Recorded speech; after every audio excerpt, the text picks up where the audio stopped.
Java in Chibai Kapu Kaseu, a Toizong Lirin Kalmayanga, Dur Pukua,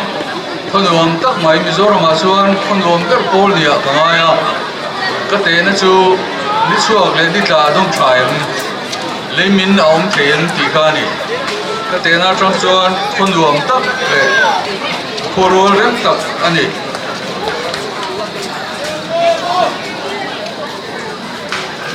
Tual pui tihi thoming ani ti po ka lo hrengai lawa mai tual pui ka hrengai lo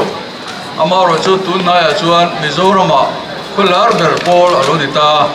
a chan chu he khuwa tanga seilia pial piang suak le seilian pulal doma chief minister a than tin ani wangani Mizorama hian chief minister Faruk kan neya a Faruk na chu pulal doma hiani Chief Minister Neymasak Verchu Pucho Chu Mania Midik Le Hoi Senania Aizora Piangani Maitei Kashelo Ador Lea Chuan Puchen Pumasai Lo Ania Kapu Anung Kazui Politics Amin Shoilut Tu Ani Anung Reita Kazui Mirin Omle Midikani Chuang Puikua Piang Ador Lea Chuan Pulal Tanhola Mizoram Chief Minister Nirei Berania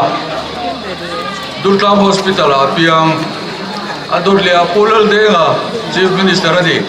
kazui ngai lo pu pui khua ani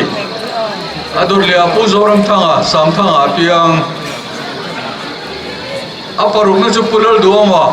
kadam chu ma zui tura ka ngai chu tol pui khua apiang ani pulal duama hian tol pui khua ya choi moi le in kria Chumi shia chuan tual pui po hian in pulal duama hi in choi moi ni voinia in choi moi na program zong zong le tu soite thil ti zong zong ngai thla khan alim om ka tia ni zan tang to in program li bom tak choi moi na program kan mang din ka sia pulal duama choi moi tur hian in theina zong zong le in ngai tu na zong zong in mang ti ka sia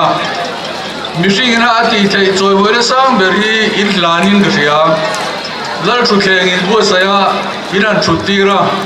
andi pola langina thumak maya lal chon khole tu nei thina in riat lo lanianin pulal do malala in siam lal thu thleng in thutir hian a khole tu ya in tulut din gria in sir po karin lo chu wangin ani point ping tak le thiam takin ro re langa chu bia tan chuan in pui thei de chu trong trai le advice in pui thei ni chu tiang chuan in tan san lo ka be sei pulal du ma choi moi turin ka lo kala som kan ni lo a chanchin bua pulal du ma ngai sam tu te tual puya pulal do ma choi moi tur ti ka mu vea ti chuan kariru ka siama kalo kal mai ni kinte rengma ka keng lowa amaro chu kalo kal hian in kong ka bua khozola tanga rabung peng laptop lo ka muwa ku comment chung ngein ranti kan tu mang kan tu mong kan ti chu tren kan an in tiamai chuan ari nong mai the ni in vai in nong chaule